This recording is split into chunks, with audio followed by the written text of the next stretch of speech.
මේ පොඩි එක්ස්පෙරිමන්ට් එකක් කරන්න කියලා හැදුවේ මේ WagonR එක ඇතුලේ සමහරට පෑද්දයක් එහෙම නැත්නම් රෑ පටන් ගත්තොත් එළි වෙනකන් හරි නිදා ගන්න පුළුවන්ද කියලා මේ සර පහසු විදියට try කරන එක තමයි අද budget drive කතා කරන්න බලාපොරොත්තු වෙන්නේ. තාමත් budget drive YouTube channel එක subscribe කරලා නැත්නම් මේ පල්ලෙහා තියෙන රතු පාට button එක subscribe කරන්න.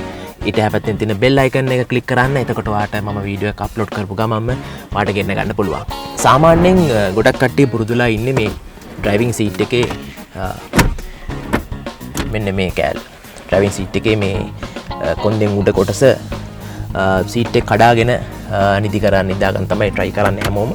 ඉතින් බලමු මේ දැන් ගොඩක් වෙලාවට මේ seat එක මෙහෙම කඩාගෙන නිදාගත්තට ගොඩක් අය මෙන්න මේ angle එක තමයි පාවිච්චි කරන්නේ. එහෙම නැත්නම් සමහර අයට මෙහෙම මුළු මේකම කඩාගෙන නිදා ගන්න වෙලාවල් තියෙනවා. ඉතින් ඒ වුණාම මේ කොන්දට පොඩ්ඩක් අපස්ථාවක් දැනෙනවා මේක සම්පූර්ණයෙන් නිදී ගන්න අමාරුයි. ඒ වගේම මම try කරලා තියෙන සමහරට මත් එළි වෙනකම් වගේ මේ වාහනේ නිදාගෙන තියෙනවා. ඒත් ගොඩක් වෙලාවට මේ කකුල් දෙක දිග අර ගන්න බැරි ප්‍රශ්නයක් වෙනවා. මේ කකුල් දෙක එකම තැන තියාගෙන ඉන්නකොට අමාරු වෙනවා. එතකොට try කරනවා මේ කකුල් දෙක දිග අර ගන්න. ඒත් සමහරට මේ කකුල් උඩට ගන්න වෙලාවලුත් තියෙනවා. ඒත් එහෙම නිදා ගන්න අමාරුයි. මේ driving seat එකට අමතරව එහා පැත්තේ seat එක ඒ වගේ පිටිපස්සේ seat එක පාවිච්චි කරලා WagonR එක ඇතුළේ නිදා ගන්න ක්‍රම බලමු.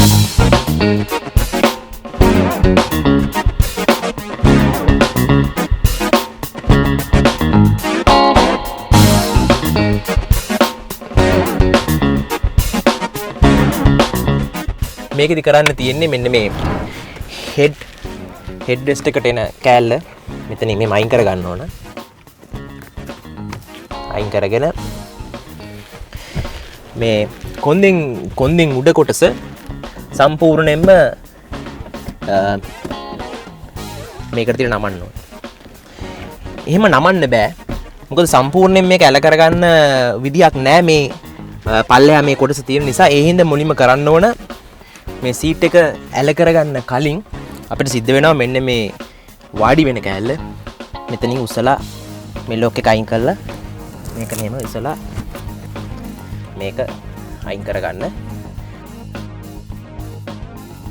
මේක ඉස්සරහට නමා ගත්තට පස්සේ අපිට පුළුවන් මෙන්න මේ කෑල්ල ඉස්සරහට තියෙන එක නමලා සම්පූර්ණයෙන්ම මේක මේ විදිහට ෆ්ලැට් කරගන්න.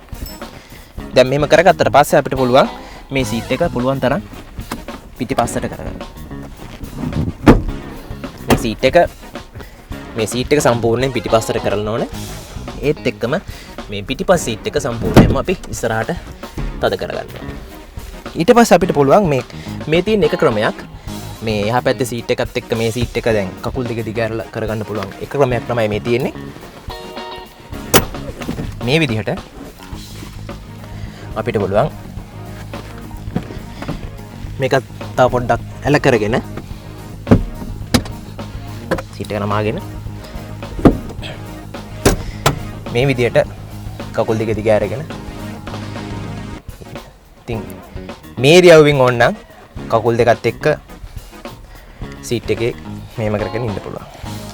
ඉතින් මේක තමයි දෙවෙනි ක්‍රමය. මේ ක්‍රමයේ තියෙන පහසුව ඇවිල්ලා මේ කකුල් දෙකට සම්පූර්ණ නිදහසක් තියෙනවා. හොඳට දිග අරගෙන මේ සීට් එක උඩ තියලා කකුල් දෙක දිග අර ගන්න පුළුවන්. ඒත් එක්කම මේ කොන්දට හැබැයි මේක තියෙන ප්‍රශ්න තමයි කොන්දට මීට වඩා පිටිපස්ස සීට් එක ඇල කරන්න අමාරුයි. ඉතින් ඒ හින්දා උඩරිම මේක ඇල කරගත්තට පස්සේ ඉතින් මේ හෙඩ් රෙස්ට් එක තමයි මේකේ ඔළුවට තියෙන කොටස මේක ඉහළ පහළ කරගෙන අපිට ඕන ප්‍රමාණයට හදාගෙන මේකේ ඉතින් නිදා ගන්න පුළුවන්. එහෙම නැත්නම් මෙහෙම නිදා ගන්න පුළුවන්. එහෙම නැත්නම් මෙහෙම නිදා ගන්න පුළුවන්. ඉතින් වෙන ක්‍රමයක් නෑ මේකනේ. මේ ක්‍රමයේදී මේ විදිහට තමයි මේක නිදා ගන්න වෙන්නේ. අය බලමු අනිත් ක්‍රමේ. ඒ ක්‍රමයේදීත් මේ කොටස මෙහෙම තියෙනවා. මේ කොටස මෙහෙම තියෙනවා. මේ ඉස්සරහා පැසෙන්ජර් සීට් එකේ කොටස මේ විදිහටම තියෙනවා. ඒකෙදි අපිට සිද්ධ වෙනවා මෙන්න මේ පිටිපස්ස සීට් එකේ මෙන්න මේ කොටස ඇල කරගන්න. ඒ ඇල කරගන්න කලින් අපිට සිද්ධ වෙනවා මෙන්න මේ කොටස ගලව ගන්න. මේ ඔළුවට තියෙන කෑල්ල ගලවලා පැත්තකින් තියන්න වෙනවා. කරලා මේක සම්පූර්ණයෙන් මේ විදිහට ඉස්සරහට නමා ගන්න ඕනේ. මේක සම්පූර්ණයෙන් ඉස්සරහට නමා ගත්තට පස්සේ මේ කොටස් දෙකම එතකොට මේ ඩිකියේ ඊට පස්සේ කොටසයි මේ ඩික්කියේ පිටිපස්සේ කොටසත් එක්ක ඩික්කියේ පිටිපස්සේ කොටස ඒ වගේ මැද්දේ සීට් එකේ සම්පූර්ණ ඉඩත් එකම මේ ඉස්සරහා සීට් එකේ මේ සම්පූර්ණ ඉඩම අරගෙන අපිට මෙතන මේ විදිහට ආන්සි වෙන්න පුළුවන්. මේ විදිහට සම්පූර්ණ දිග සාමාන්‍යයෙන් අඩි 5ට වඩා දිග කෙනෙක් වුණත් උස කෙනෙක් වුණත් සම්පූර්ණ දිග මේකෙදි පාවිච්චි කරන්න පුළුවන්. නමුත් මේකෙදි අර මේ කුෂන් ගතියක් මේ පිටට නැති නිසා සාමාන්‍යයෙන් වාහනේ පොඩි කොට්ටයක් තියා ගන්නවා නම් කොට්ටේ වලුට තියලා සම්පූර්ණ ඉඩ පාවිච්චි කරලා මේක නිදා ගන්න පුළුවන්. ඉතින් මේ ක්‍රම තුන තමයි තිබ්බේ YouTube එකේ පාවිච්චි කරන්න පුළුවන් කියලා. ඇත්තටම ටිකක් අමාරු ඒ ක්‍රම තුන හොයාගන්න. ඉතින් මම බැලුවා මේ ක්‍රම තුන කරලා බලලා එක්ස්පෙරිමන්ට් එකක් විදිහට කොහොමද සනීප කියලා සැප සනීප කොහොමද ඇඟට අමාරුකම් අපහසුකම් තියෙනවද කියලා බලලා කියන්නේ. ඉතින් මේ ක්‍රම තුන තමයි තිබ්බේ. මේකදී මේ තුන්වෙනි ක්‍රමේ සාමාන්‍යයෙන් මුළු ඇඟම රිලැක්ස් වෙනවා. මුළු ඇඟටම පහසුයි. පිටට අර කුෂන් ගතිය මුකුත් නැති නිසා අර මේකේ තියෙන බෝඩ් ගතිය බෝඩ් එකත් එක්ක නිදා ගන්න සිද්ධ වෙන නිසා සාමාන්‍යයෙන් ඔයා ටැක්සි සේවයේ යෙදලා ඉන්න කෙනෙක් නම් පොඩි කොට්ටයක් තියාගන්න පුළුවන් නම් මේ වාහනේ එහෙම නැත්නම් පොඩි කොට්ටයක් එක පොඩි බෙඩ් ෂීට් එකක් තියාගන්න පුළුවන් නම් බෙඩ් ෂීට් එකක් සාමාන්‍යයෙන් නමලා තියලා මේකට කුෂන් එක විදියට මෙතනට පාවිච්චි කරන්න පුළුවන්. පොඩි කොට්ටයක් තියලා පාවිච්චි කරන්න පුළුවන්.